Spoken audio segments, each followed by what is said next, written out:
भारत की आज़ादी की लड़ाई में यकीनन कई बड़े नाम हैं, लेकिन शायद ही कोई नाम सुभाष चंद्र बोस की तरह इतना रहस्य और जुनून जगाता है।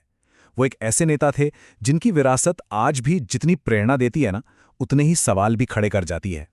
हमारा कर्तव्य है कि हम अपनी स्वतंत्रता की कीमत अपने खून से चुकाएं। सोचिए, ये एक लाइन ही उनके नजरिए के बारे में सब कुछ बयां कर देती है। मतलब साफ था, आज़ादी की एक कीमत चुकानी होगी। और देखिए, यही वो सोच थी जिसने उस वक्त के ब्रिटिश साम्राज्य को सीधी चुनौती दी और लाखों हिंदुस्तानियों के दिलों में जोश भर दिया था। तो सवाल यही उठता है कि आखिर कौन थे ये शख्स जिन्हें पूरा देश नेताजी यानी सम्मानित नेता कहता था। और एक बड़ा सवाल ये भी है कि आखिर क्यों उनका रास्ता महात्मा गांधी से इतना अलग था, जबकि मंजिल तो दोनों की एक ही थी, भारत की आज़ादी। चलिए इस पूरी कहानी को समझने की कोशिश करते हैं। सोचिए जरा, एक इतना होनहार स्टूडेंट जो अगर चाहता तो अंग्रेजों की सबसे बड़ी नौकरी कर सकता था, आखिर वो उनका सबसे बड़ा दुश्मन कैसे बन गया। ये कहानी शुरू होती है उनके शुरुआती दिनों से, जब एक विद्रोही आकार ले रहा था।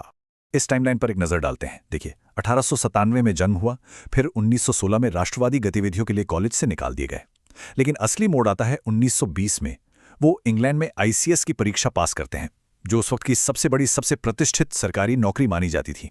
और फिर ठीक एक साल बाद 1921 में वो उसे छोड़ देते हैं। बस यही वो पल था, यही वो मोड़ था जहां एक आरामदायक जिंदगी को छोड़कर उन्होंने संघर्ष का मुश्किल रास्ता चुना। तो भारत लौटकर बोस कांग्रेस में एक बहुत बड़ी आवाज बनकर उभरे। तेजी से उनकी लोकप्रियता बढ़ने लगी, लेकिन जल्द ही उनकी ये बुलंद आवाज आंदोलन के सबसे बड़े नेता यानी महात्मा गांधी की सोच से टकराने लगी। और देखिए, 1938 तक वो इतने बड़े नेता बन चुके थे कि उन्हें कांग्रेस का अध्यक्ष चुना गया। ये कोई छोटा पद नहीं था, ये स्वतंत्रता आंदोलन का सर्वोच्च पद था। मतलब अब वो सिर्फ एक युवा क्रांतिकारी नहीं थे, बल्कि आजादी की लड़ाई के सबसे बड़े नेताओं में से एक थे। और यहीं से शुरू हुआ सबसे बड़ा टकराव। यहाँ दोनों नेताओं के बीच का जो फर्क है वो बिल्कुल साफ नजर आता है।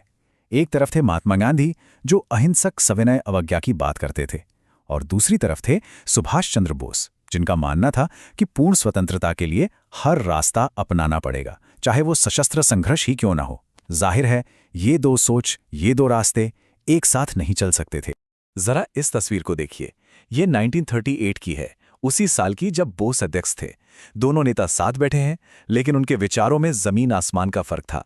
ये महज दो नेताओं की एक तस्वीर नहीं है, ये उस वक्त आजादी के दो अलग अलग रास्तों का प्रतीक है, जो एक ही मंजिल की ओर जा रहे थे। और फिर हुआ ये कि 1939 में जब दोबारा चुनाव हुए तो बोस ने गांधी जी के पसंदीदा उम्मीदवार को हरा दिया, लेकिन जीतने के बावजूद उन्हें कांग्रेस के अंदर से वो समर्थन नहीं मिला जिसकी जरूरत थी। नतीजा, उन्होंने इस्तीफा दे दिया। पर वो रुके नहीं, उन्होंने कांग्रेस छोड़कर अपना अलग गुट बनाया, ऑल इंडिया फॉरवर्ड ब्लॉक। ये साफ दिखाता है कि वो अपने सिद्धांतों से किसी भी कीमत पर समझौता करने को तैयार नहीं थे। पर एक बात बहुत दिलचस्प है, इतने गहरे राजनीतिक मतभेदों के बावजूद ये सुभाष चंद्र बोस ही थे जिन्होंने 1944 में एक रेडियो संदेश में गांधी जी को पहली बार राष्ट्रपिता कहकर संबोधित किया था। इससे पता चलता है कि लड़ाई विचारधारा की थी, व्यक्तिगत दुश्मनी की नहीं। सम्मान अपनी जगह था। अब कहानी उस मोड़ पर आती है जो शायद बोस की यात्रा का सबसे नाटकीय, सबसे साहसी चरण है। भारत से उनका पलायन और फिर अंग्रेजों से लड़ने के लिए अपनी एक सेना का निर्माण। ये सच में किसी फिल्म की कहानी से कम नहीं था। अंग्रेजों ने उन्हें कलकत्ता में घर पर नजरबंद कर रखा था। वहां से वो भेष बदल कर निकले, जमीनी रास्ते से काबुल पहुंचे और फिर जर्मनी। और सोचिए, जब जर्मनी से रेडियो पर उनकी आवाज गूंजी होगी तो भारत में क्या माहौल रहा होगा।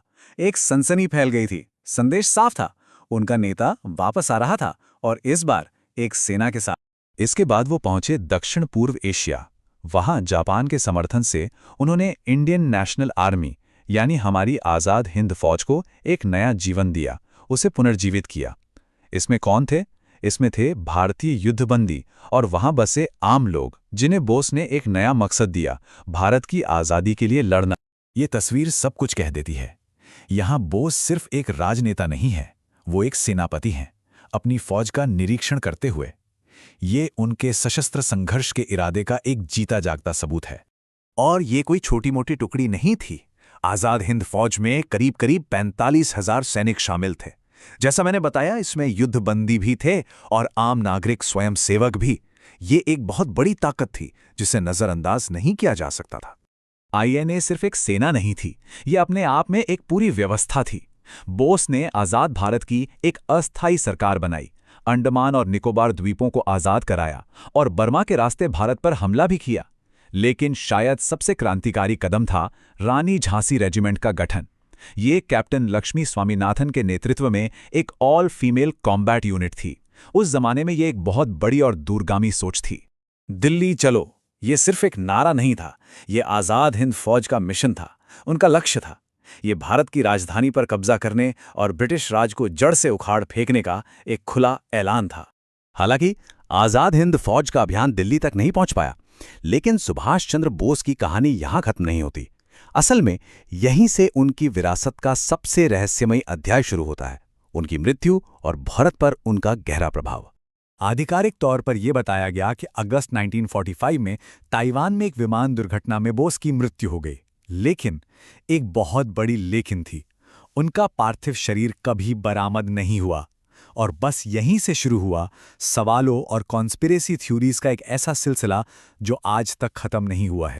इस टेबल को देखिए, 1946, 1956 और 1970, एक के बाद एक 3 सरकारी जांचों ने एक ही बात कही कि बोस की मृत्यु विमान हादसे में हुई थी। लेकिन फिर आता है साल 2006 और मुखर्जी आयोग की रिपोर्ट जो कहती है कि उनकी मृत्यु उस हादसे में नहीं हुई थी।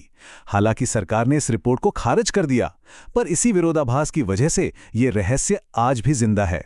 तो आखिर में सवाल यही है, इतिहास को सुभाष चंद्र बोस को कैसे याद रखना चाहिए, एक ऐसे देशभक्त के तौर पर जिसने एक पूरे साम्राज्य को चुनौती दे दी?